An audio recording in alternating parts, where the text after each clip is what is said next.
St James's Park, a shrine to football, towering over Newcastle like a cathedral of black and white. But what if the roar of the Toon Army inside this fortress was silenced forever? Behind closed doors, plans are being drawn for a futuristic $1 billion stadium that could redefine English football, or bankrupt one of the Premier League's most ambitious projects. And the truth is, time is running out. For over a century, St James's Park has been more than just a stadium. It's been the heartbeat of Newcastle, a fortress built into the city itself, where every match day turns the streets black and white. But the new ownership has a different vision. They don't just want Newcastle competing with England's best. They want them standing shoulder to shoulder with football's global giants. And that vision doesn't fit inside the old walls of St James's Park. The plan on the table, a $1 billion rebuild. A futuristic mega stadium that could seat over 65,000 fans, packed with technology, luxury, and global appeal. A stadium designed not just for football, but for concerts, international events, and year-round revenue streams. The problem? To make this vision real, Newcastle might have to abandon their sacred ground, demolishing a venue that has stood since 1892. For many, it's unthinkable. For the new regime, it's unavoidable. They argue that St James's Park, hemmed in by the city, can't be expanded without tearing into the very heart of Newcastle. And so the choice has become clear. Either stay small and risk falling behind, or gamble everything on a $1 billion leap into the future. But this isn't just about bricks, steel, or capacity numbers. It's about rewriting Newcastle's destiny. From a working-class club with a loyal, suffering fan base to a global powerhouse fueled by oil money and ambition. The stakes? Everything. The reward? Potentially historic. The proposed new Newcastle Stadium isn't just about size. It's about spectacle. A $1 billion arena designed to look more like a spaceship than a football ground. The kind of venue that could transform a city's skyline and redefine what a match day feels like. Imagine stepping into a stadium where every seat is designed with perfect sightlines. No poles, no blind spots, no crumbling concrete from the 1960s. Ergonomic seating, climate-controlled comfort, and acoustics engineered to turn 65,000 voices into a deafening wall of sound. St James's Park is famous for its roar, but this new design promises to weaponize it. Technology will be everywhere. A 360-degree wraparound LED system will allow the entire stadium to come alive, bathing the stands in black and white light as the team walks out. Massive HD megascreens, visible from every angle, will track every replay, every stat, and every controversial VAR call in razor-sharp detail. This isn't just about watching football, it's about immersing fans in a theatre of sport. But it doesn't stop there. The roof is rumoured to be a fully retractable, eco-efficient design. Solar panels could power match days, rainwater could be harvested, and smart climate control systems could make Newcastle home to one of the greenest stadiums in world football. Imagine a roof that traps the noise of the Toon Army and hurls it back down onto the pitch, making every visiting team feel like they've walked into a pressure cooker. Then there's the money side, the corporate suites, sky lounges, and luxury restaurants that turn a football ground into a year-round entertainment hub. Owners aren't just building for Saturday afternoons, they're building for conferences, concerts, exhibitions, and global showcases. A $1 billion asset designed to print money whether Newcastle are playing or not. This is the future the owners are selling. A stadium to rival the Bernabeu, Tottenham Hotspur Stadium, even SoFi in Los Angeles. But here's the catch. Every revolution comes with risk. And this one comes with a $1 billion price tag and no guarantee of success. When you hear the phrase $1 billion, you probably think of Hollywood budgets or oil pipelines, not football stadiums. But for Newcastle United, that's the bill being whispered around boardrooms. And make no mistake, this isn't just a construction project. It's a gamble with the very future of the club. St James's Park may be old, but it's paid for. The proposed new ground? It's a financial black hole waiting to happen. Even with Saudi-backed wealth, No football project on this scale is immune from disaster. Look at Tottenham Hotspur. Their stadium was supposed to cost £400 million. The final price tag? Over £1.2 billion. Or the Santiago Bernabeu, where Real Madrid's $500 million upgrade ballooned past $2 billion. Stadium budgets don't just creep up, they explode. And here's the dangerous truth. Every dollar tied up in steel and concrete is a dollar not being spent on the pitch. For Newcastle, chasing Champions League glory, the margin for error is razor thin. 1 year of missing out on Europe, one transfer window gone wrong, and suddenly that billion-dollar dream looks like a nightmare. Then there's the timeline. Mega stadiums take years, sometimes decades, to build. The risk of delays, supply shortages, labour disputes, or cost overruns is enormous. And all the while, the club has to keep winning, because empty trophy cabinets don't sell corporate boxes. But perhaps the biggest risk isn't financial, it's cultural. Newcastle is a city defined by its football club. St James's Park isn't just a stadium, it's a symbol, a monument carved into the heart of the city.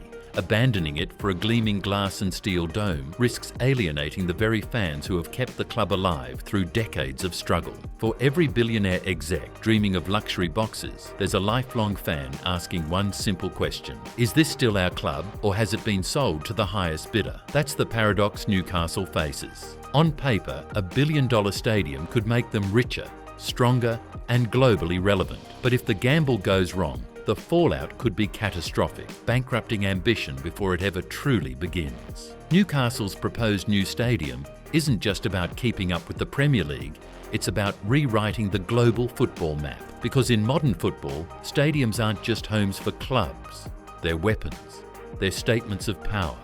And Newcastle's owners know that. Think of Tottenham's ground, now a global benchmark for multi-use stadiums, hosting NFL games and concerts that attract millions in revenue. Think of Real Madrid's Bernabeu, rebuilt into a money-making machine designed to keep the club at the top of world football. Newcastle's billion-dollar dream is aimed at the same target: global relevance. The new arena could transform Newcastle from a regional powerhouse into an international destination. The Toon Army wouldn't just be filling seats on a Saturday, they'd be part of a city reborn as a hub for sports tourism. Imagine Champions League nights under a futuristic roof, international tournaments coming to Tyneside, even a potential World Cup match in the northeast of England. This isn't just about football, it's about putting Newcastle on the world stage. For the Premier League, the implications are even bigger. If Newcastle builds a stadium that rivals anything in Europe, it forces every other club to raise their game. Arsenal, Manchester United, Chelsea, all already under pressure to modernise, would be looking nervously over their shoulders. The arms race of football isn't just about transfer fees anymore, it's about concrete, steel and entertainment empires. But here's where it gets even more intriguing. This project would mark the first true mega stadium in northern England.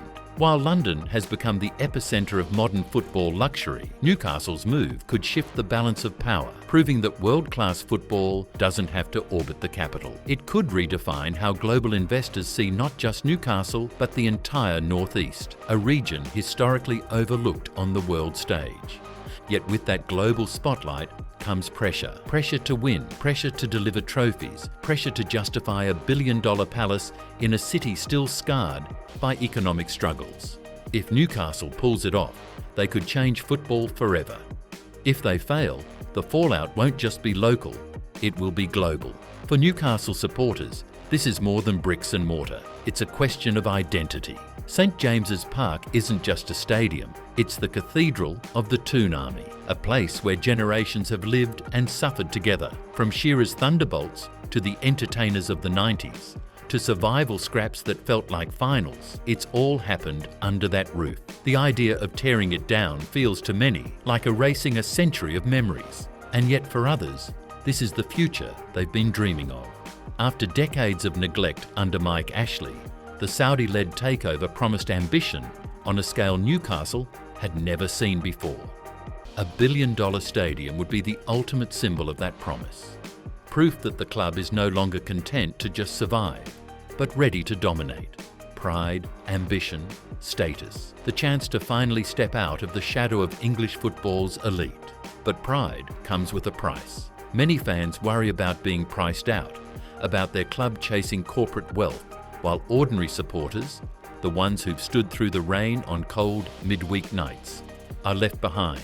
Season tickets could skyrocket. Matchday traditions could be sterilised in favour of sleek hospitality boxes and luxury lounges. For a club built on working-class roots, the fear is real that in chasing global glory, Newcastle could lose its soul. The split is visible everywhere. Some fans celebrate renderings of futuristic arenas online, dreaming of nights when Newcastle hosts the Champions League final. Others whisper about betrayal, that once the bulldozers come, the true heart of the Toon Army will be lost forever. And unlike most football debates, both sides are right, because every new beginning comes at the cost of something old. That's the impossible dilemma Newcastle supporters now face. To embrace the billion-dollar dream means letting go of the sacred ground they've called home since 1892. To cling to tradition risks being left behind in a Premier League where only the boldest survive. Pride or betrayal, progress or identity. The Toon Army may not have the final say, but their voices will echo louder than steel and concrete.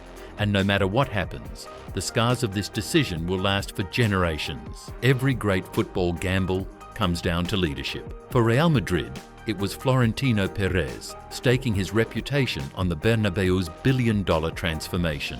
For Newcastle, the man at the centre of it all is Yasser Al-Rumayyan, chairman of the club and governor of Saudi Arabia's Public Investment Fund.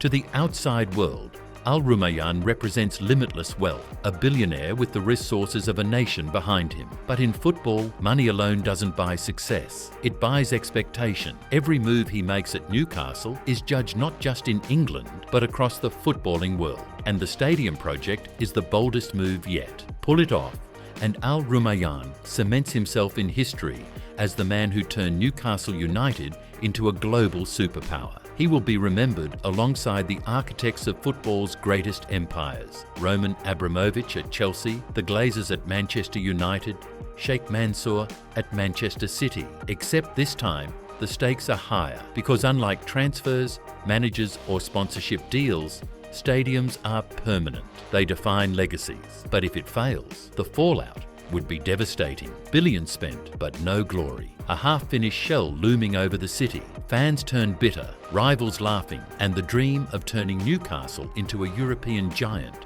collapsing under the weight of its own ambition. For a man who represents the future of football investment, that kind of failure is unthinkable. And make no mistake, the pressure isn't just local. This project will be seen as a test case for Saudi Arabia's growing influence in world sport. If Newcastle succeeds, it proves that state-backed ownership can transform even the most underachieving clubs into global powerhouses. If it fails, it gives ammunition to critics who call these projects vanity plays, extravagant spectacles with no roots in reality. For Al-Rumayyan, the billion-dollar stadium isn't just a building, it's a legacy, a line in the sand, proof that Newcastle's story isn't just about the past, it's about a future that could either redefine football or end in ruin. Time. It's the one thing money can't buy. And for Newcastle United, it's already slipping away. Mega stadiums aren't built in months. They take years, sometimes decades. And if Newcastle wants their billion-dollar arena ready to host European finals, international tournaments, or even position themselves for a World Cup bid, the clock is already ticking. Construction of this scale is a logistical nightmare. Finding land in a city boxed in by history and infrastructure is the first challenge. St James's Park sits in the heart of Newcastle, surrounded by buildings, roads and railway lines. Expanding on that site would mean tearing into the city itself. Relocating outside the centre risks breaking the spiritual bond between club and community. Every option carries consequences. Then comes planning approval, environmental studies, community hearings, council votes. The red tape can strangle even the richest projects. And once the first shovel hits the ground, the real battles begin. Weather delays, supply chain shortages, worker strikes, spiralling costs. Tottenham Stadium took over a decade of planning and nearly 5 years of building. Even then, it opened late and massively over budget. Newcastle can't afford that kind of delay. By 2030, the Premier League will look very different. Rivals like Manchester City, Arsenal, and Chelsea are already modernising. Across Europe, Real Madrid and Barcelona are banking on futuristic stadiums to dominate for decades. If Newcastle falls behind, their chance to join football's elite could vanish before the paint even dries. And yet, there's another layer to this countdown: UEFA and FIFA. If Newcastle's owners want their new stadium to host global events, deadlines are brutal. Tournament organisers demand guarantees years in advance. Miss one milestone and the opportunity to showcase Newcastle to the world could disappear forever. So the question isn't just, can they build it? It's, can they build it in time? Because in football, timing is everything. A $1 billion palace finished too late is just a monument to ambition that came second to reality. A $1 billion stadium, a city's heartbeat, a fan base divided. Newcastle United now stands at the crossroads of history. On one path lies salvation, a futuristic arena that transforms the club into a global superpower, attracting sponsors, tourists, and trophies. On the other lies self-destruction, debt, delays, and a soulless monument that betrays the very people it was meant to serve. The truth is, no one knows which way this gamble will go. Even the most powerful clubs in the world have struggled with stadium mega projects. Some emerge stronger than ever, others never recover. For Newcastle, this is more than just concrete and steel.